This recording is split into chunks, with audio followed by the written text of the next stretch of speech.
ЖБИ тұрғындары 55-ші автобусты 55 минуттан артық күтуге мәжбүр. Қалаға қатынайтын 2 маршрутта тек 4 көлік бар екен.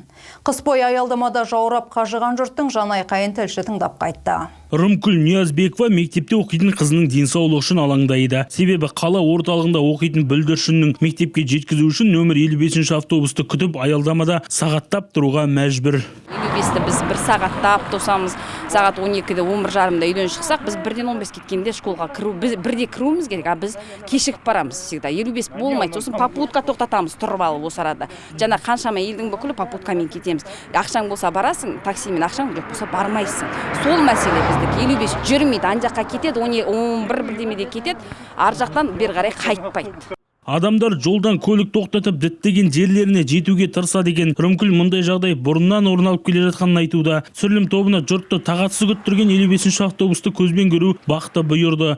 Жүргізушінің айтуынша бірер апта бұрын 3-ші автобус шығарылыпты. Оған дейін бүтін бір аудан халқын 2 көлік қана тасыған. Негізінен бұл маршрутта 5 көлік болуы тиіс. Сейчас как его 3 стало автобуса. Қазір 3 автобус бар, 40 минут сайын қатынайды. Біреу түскі асқа тоқтап қалса 1 сағатқа созылуы мүмкін. Жұмыс күндері 3, демалыс күндері 1 автобус қана қатынайды.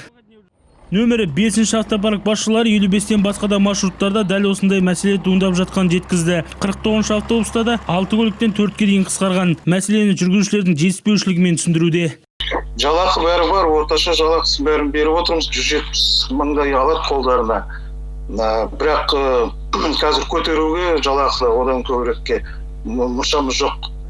Өйткені қазір бізде субсидия да азайып жатыр.